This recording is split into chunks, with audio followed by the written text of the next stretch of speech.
Thank you very much.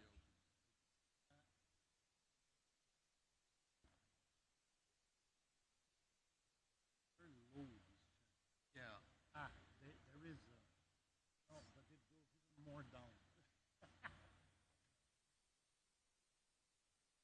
Hey,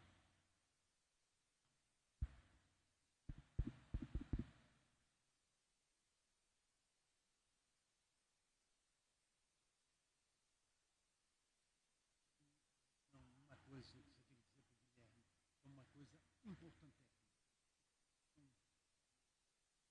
É de pedra. Pelo amor de Deus, eu não vou conseguir dormir naquele.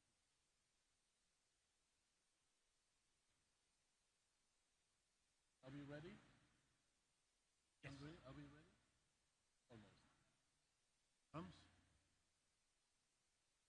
They say that this doesn't help the photo. Everybody knows who we are. No? Yeah. I think they know your names by now.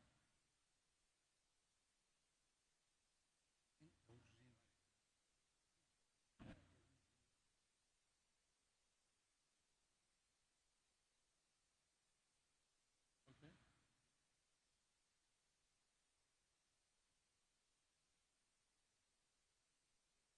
Two. Yeah.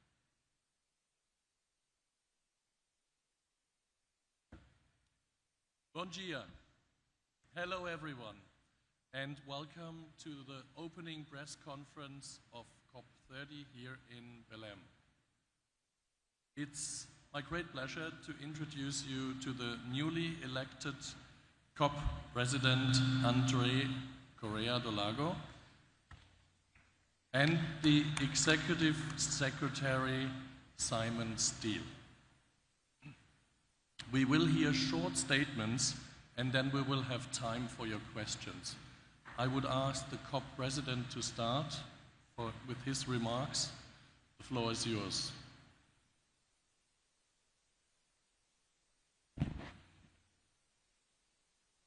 Thank you very much for all of you to be here.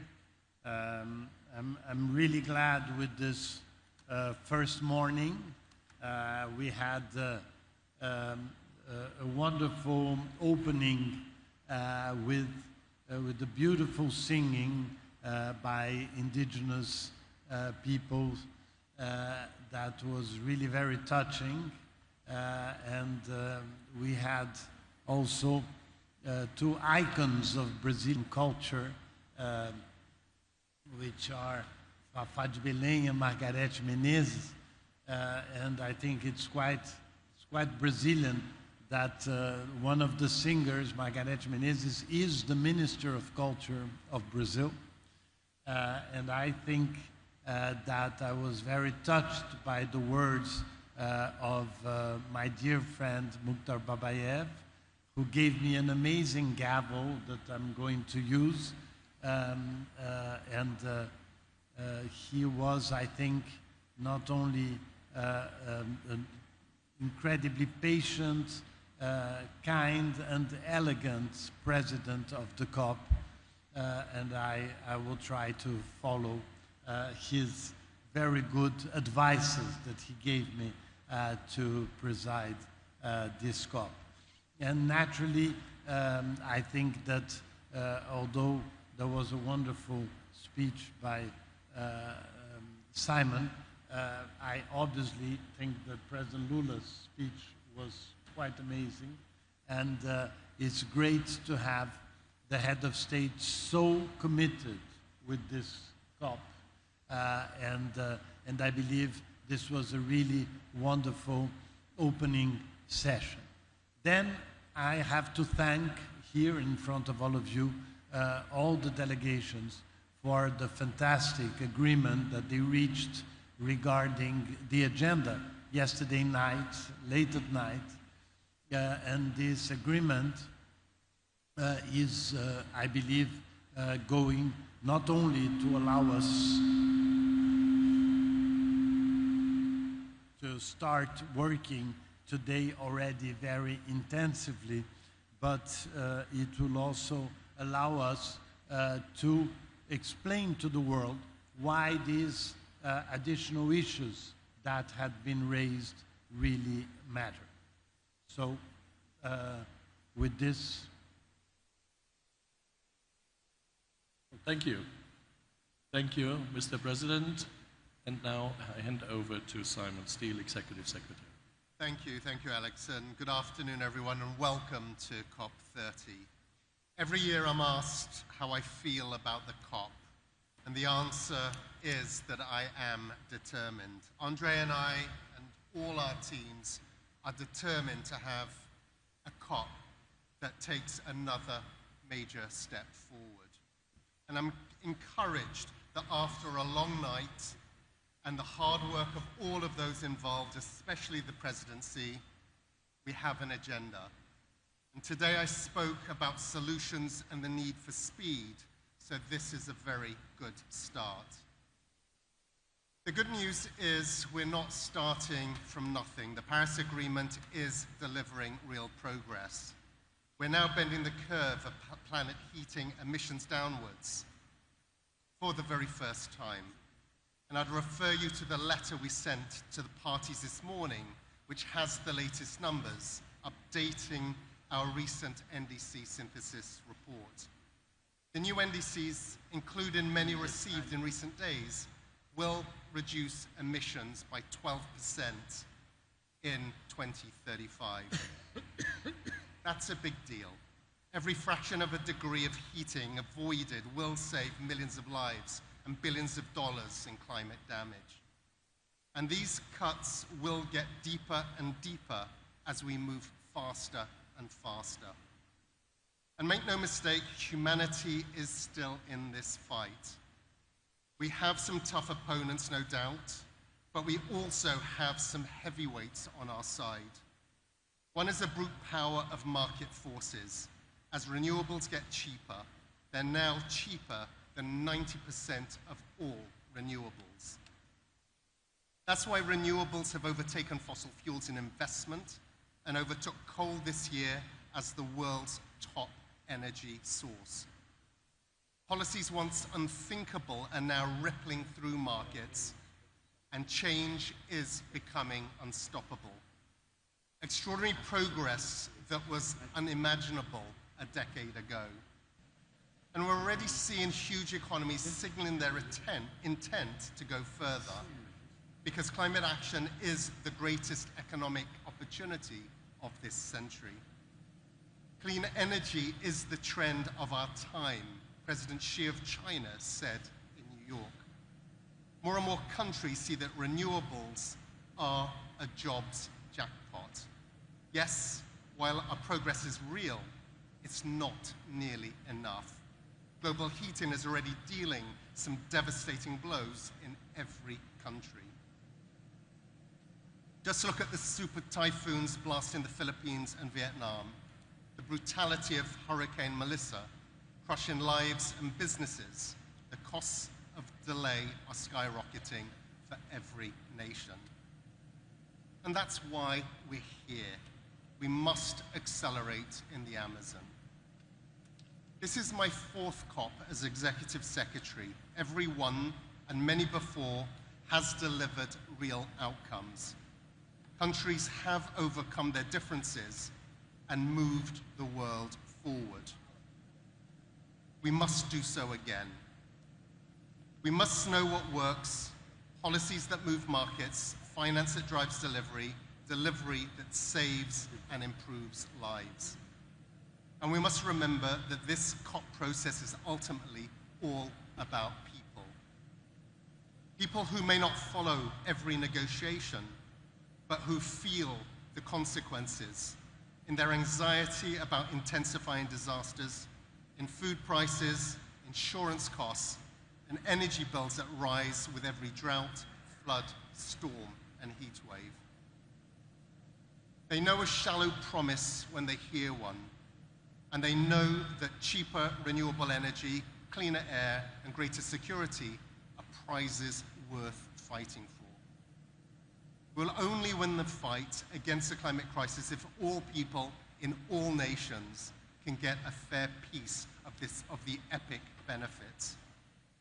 And that's what this COP is all about. There's hard work ahead, the stakes are high, but I'll be working side by side with the COP president to deliver the best outcome possible. We need to get straight to the hardest issues quickly, no delay. None of us can afford it. We've built the engine, Paris is working to take us forward.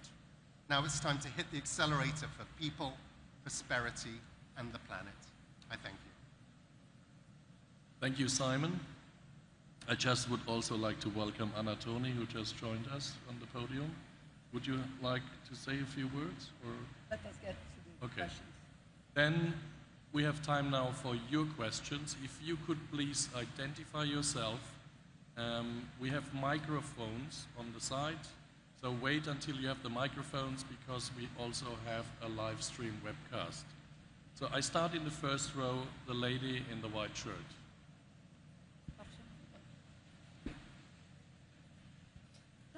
Thank you. It's Victoria Seabrook from Sky News in the UK. I have a question for the ambassador. You have talked about...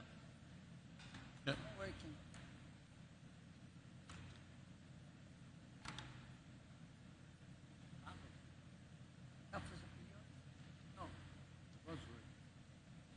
Apologies, we can't hear you properly here.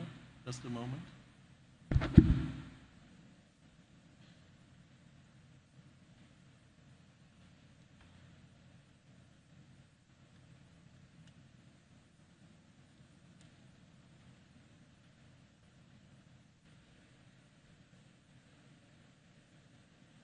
Try again. Okay, maybe we try again, and if I could ask you to speak a bit louder. Sorry for the inconvenience.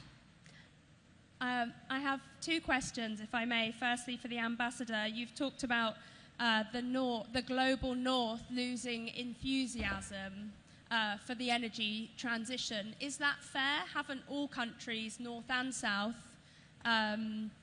been preoccupied? I can't hear. That's my answer.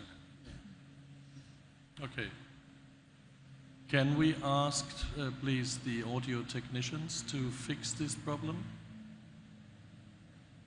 Perhaps if they wanted to come and use this. Sorry? If they want to come and use this mic. This mic is working. Yeah, okay, that's the other option, but it's a bit tricky. Let's just give it 30 seconds. If not, we use this one here.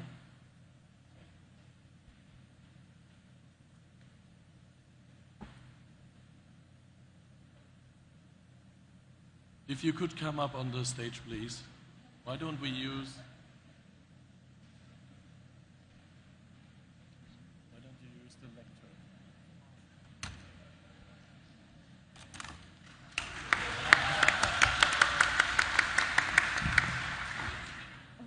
Can you hear me? There we go. I have two questions, if I may. Firstly, for the ambassador, you've said that the North is losing enthusiasm for the transition. And the South, the global South, is pushing ahead. But is that really fair? Haven't all countries, North and South, been preoccupied? We've had now the UK and EU NDCs. And for both of you, how would you describe China's role on the global stage and here? Thank you.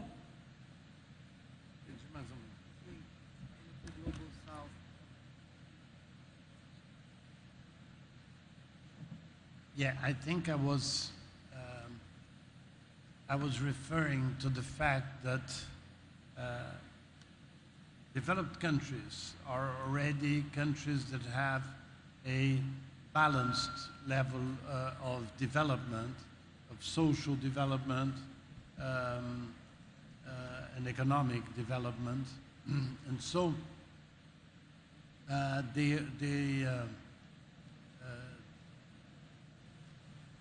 they look at the transition in a different way than a country from the South. A country from the South is building everything at the same time. The rich world started with education in the 19th century, then health, then housing, then workers' rights, then everyone thing after the other. The developing countries have all these agendas at the same time. And on top of it, have the agenda of climate change. So it is logical that in developing countries, some sectors go faster than others. There's not that uniformity, that development, that the strong basis of development exist in developed countries. So I think that the absence of the US, some reluctance and complexity in the way that some other developed countries are dealing with climate have opened some space for the world to see what developing countries are doing. They may not be doing something totally uniform, but they are doing some amazing things at the same time that they still have some problems. So I'll take the example of Brazil, it's easier for me. So we have still a level of poverty that we were fighting.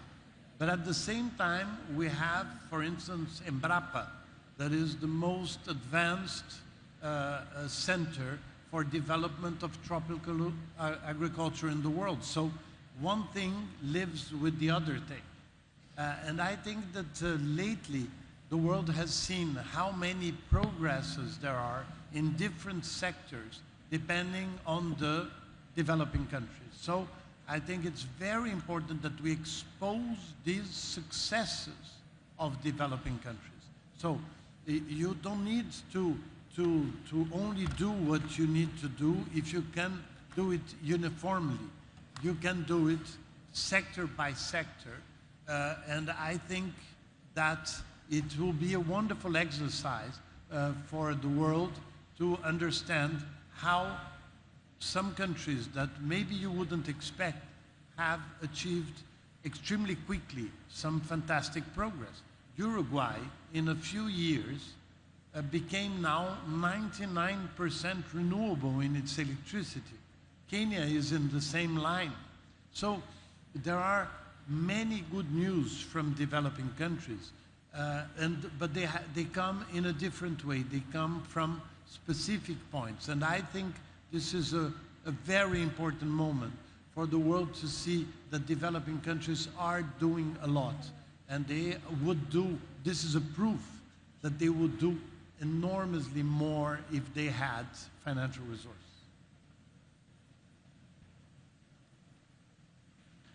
Thank you. We're going to try with new devices. So just for the books, the questions came from Victoria Seabrook from Sky News.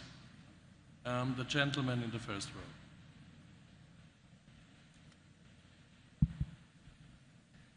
Thank you. Lucas Parolin from Argus Media. It's a question to all of you. You mentioned that the agenda was agreed upon yesterday. What items had to be left out? What items had to be left out? Quais itens ficaram de fora, embaixador? I think I will ask Tulio to explain that, since he was chairing the meeting yesterday in which the agenda was agreed. Thank you very much. So we had 8 agenda item proposals, and 4 of them were forwarded to, they were not included in the agenda, but with the understanding that they are going to be considered in presidency consultations that we are going to start immediately. At the same time that we also will have on Wednesday a presidency stock-taking plenary open to observers to see how they go. And these 4 agenda items are on 9.1, on unilateral trade measures, on BTRs, and on NDCs. On special needs and circumstances of Africa, another item, we are also going to have presidency consultations, another presidency consultations on a new agenda item proposal on mountains, and we had the flexibility from the PNG on the agenda item around implementing the GST, and the agenda item on health and climate was forwarded to be considered under existing agenda items on adaptation. The lady in the second row, in the middle.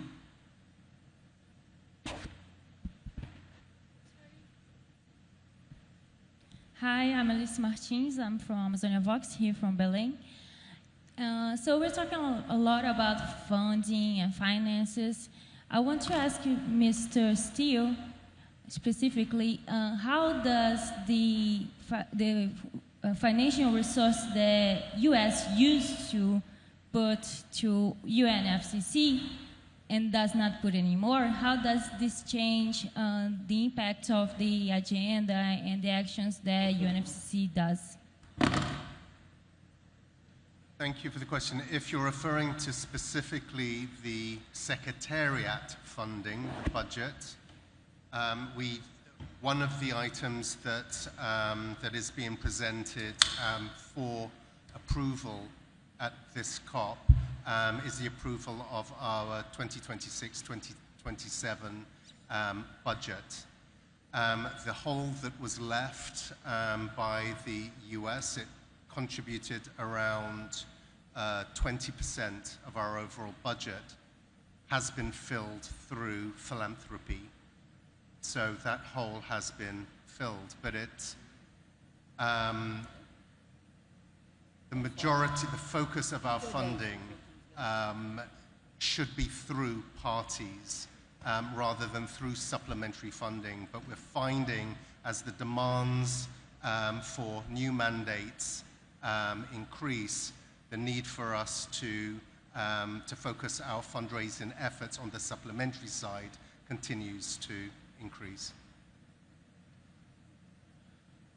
The gentleman here in the first row. Microphone is coming from this side. Seth Bornstein, the Associated Press. For Ambassador Dulago, you in your speech and Simon Steele in his speech, President Lula, Secretary Generals have all said the ambition we've seen, the NDCs are not enough. So can you explain why there is reluctance to put on the agenda the small island nations asking for increased ambitions? Since you keep saying it's not enough, what's the issue with addressing it on the agenda?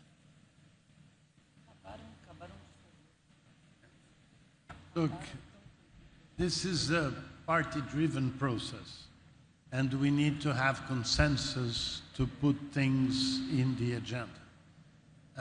There are some countries that are concerned that this kind of exercise may create a kind of a deviation from the subjects that they believe should be dealt first. So I think you know many of the countries that are reluctant, and I am sure you're going to interview them in the corridors and get wonderful statements by them.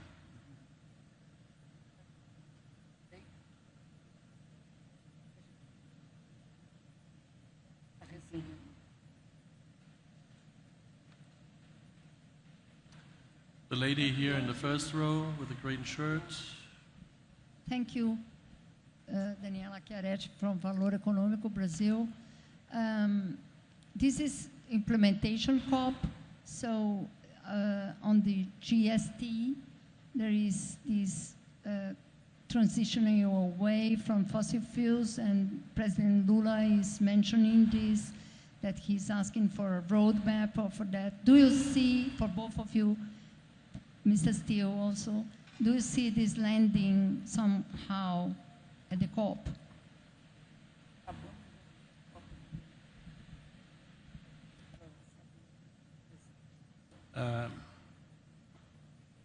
We believe that the decisions of all COPs becomes somehow mandates, need to be developed, need to be perfected somehow. That's why it's a constant exercise. this issue is very clearly stated in Brazil's NDC. So President Lula was repeating what we have included in our NDC. So this is something that we are going to see how this discussion evolves, but there is a considerable number of countries that want to discuss that. But once again, this is a party-driven negotiation. The ideas have to come from the countries, and we were very happy yesterday in discussing the agenda, because it was the parties that would come with suggestions on how to deal with the issues. So we are expecting how the parties are going to react to that. Gentlemen, second row in the aisle.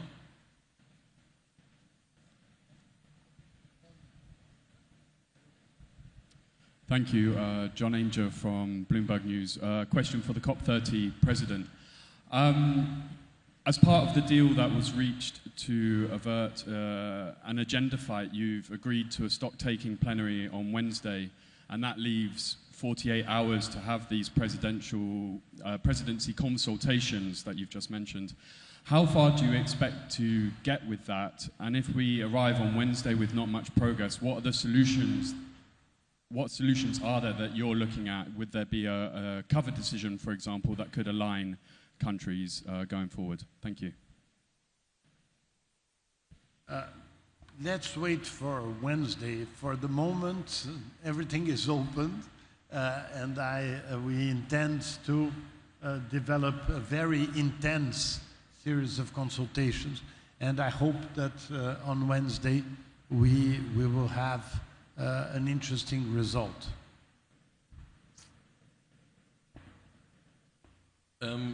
Third row on this side. In the middle, the gentleman with the blue shirt. Thank you very much. Nick Perry from AFP. If I could ask a question, please, both of Mr. Steele and Mr. Correa-Delgado. You've mentioned already that there are many countries that want to see some kind of response on both fossil fuels and on the sort of lack of ambition around national climate targets. Are you concerned that, if we leave it to the party-driven process, many of these countries will leave unhappy? I mean, how much pressure are you under to try to, marshal a response that satisfies countries that do want to see action on that difficult issue?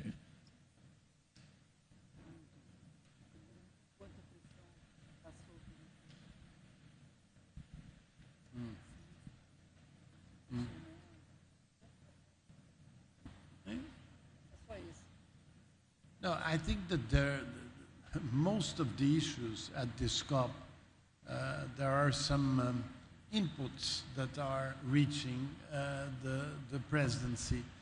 So this is one of them. But I would like also to remind all that when we're talking about transition away, is that we have to do it in the way it is written in the text. So we have to remember that we cannot deviate from the issue of finance that is so dear to so many countries in this process. So sometimes you only think that a country is blocking something or they don't want something. In fact, is that they want something else, and that this new element somehow interferes in their vision of what is the hierarchy of the themes that are being debated. So I think that's what we need to adjust on those 2 days to see if we can get all the elements that are important to parties in this discussion to make sure that we have a really very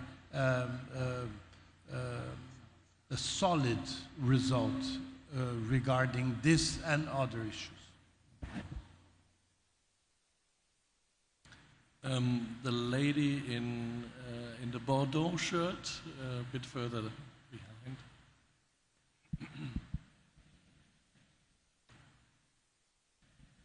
Hey, I'm from Global News, Barbara Carvalho. I would like to talk a little bit more about financing, because we know that it's a challenge to increase or to try to increase the financing till 1.3 trillion. And furthermore, how will you ensure that the total amount is actually implemented in real measures? Please.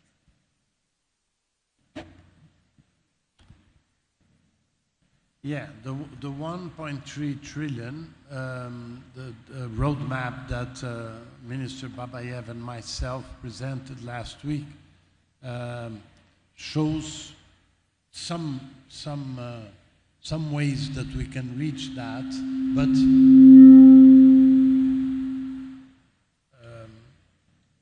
but this refers obviously to 2035, no? So I think that in Mr. Babayev's speech, he stressed very much the importance on working on the 300 that were already approved. And this exercise will have, I think, a strong impact on the evolution of what it will be possible to reach. But I think this is a legacy that we also have to discuss during this COP.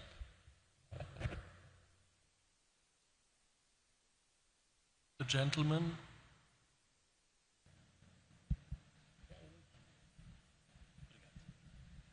Hi, Rodrigo Caetano from Brazil Journal. Can you speak up, please? Can you speak up, please? Of course. My question is also about financing, and it's said that most of the 1.3 trillion will come from the private sector. And we're seeing since COP in Madrid, we're seeing increase in the presence of private sector in COPs, but this time maybe not so much. How are you seeing the presence of the private sector here? Thank you. Many delegations see it differently, see that the private sector can have an important contribution, but that public money continues to be absolutely essential. I believe that there is one very interesting number that we have to take into consideration, is that the average capacity of private sector resources that is leveraged by $1 from the multilateral development banks is just $0.6. So for each dollar that they put, they raise only 0.6 from the private sector. This is the average in multilateral development bank. This is something that is in the report of Summers and Singh for the Indian G20, the triple agenda. This number is very worrying. So if first we have to have more public money, naturally, but also we have to raise much more private money. And that's why we are very happy to have the private sector very engaged at this COP, because these numbers have to increase with trust and with the conviction that these are really, these projects and these programs really mean business for the private sector. So the private sector can also help drive some decisions by countries that can attract more resources. As you know, for instance, some countries are adopting country platforms, for instance, to make sure that these countries are more attractive to private money. So I think that the progress that we make in private resources cannot be understood as a substitution of public money, and cannot be interpreted as if we get more private, we don't need public. I think that there are very different circumstances and depending on the country. And so this discussion has to be taken very, very seriously. But I think that the private sector will play an amazing role in mainstreaming climate into the economy, which I think is the final objective for us all, is that if all investments take into consideration climate, we are going to have much more than 1.3 trillion. No? So this is a path, and we have to work together so this path reaches the right objective. Thank you. So we have time for one final question. The lady in the white shirt in the third row. Good afternoon. For Mr. Steele and for Ambassador Correia, I would like to ask a question that was made before. This is El País from Spain. How would you describe the role of China in the issue of climate change? Well, I could speak for a considerable time about that, but in a short version, I think that China embraced this agenda in an extraordinary way because they added the elements that I believe were missing. One of them is scale, the other is technology, and the other is the fact that as a developing country, it needs to bring solutions that are affordable to more people. So I don't need to say how important China has become for EVs, how for solar panels, for wind, for batteries, but I think that there is also a consequence of that is quite important to stress, is that by lowering, thanks to their scale, by lowering the price of all these essential elements in the transition, they are at the same time doing an amazing job of cooperation, international cooperation, because if the solar panel now has cost 90% less than a few years ago, much more people in the developing world can afford them, and somehow you need less resources to get this done in many countries in the world thanks to the reduction of the price. And then you can do other things in developing countries. So the contribution is really very significant because China has very advanced technology and has a scale that can only be compared to India. And India is somehow doing the same because they have also brilliant companies and engineers and incredible people, and they are going in the same direction. So we are going to have two major markets that will lower the price of this transition because both countries have embraced this transition in a very clear way. So thank you very much for today. I would like to give you a few numbers at the end of this press conference. On registration, we have 194 countries plus the European Union, so it's 195 parties have been registered for COP30 here in Belém. 47,459 registered participants in total, of which 5,000 are participating virtually. I will give updates in the course of the week, but I wanted to give you these first numbers. Thank you very much. The COP presidency will do daily press briefings, 1:15, same time, same location. See you tomorrow. Thank you.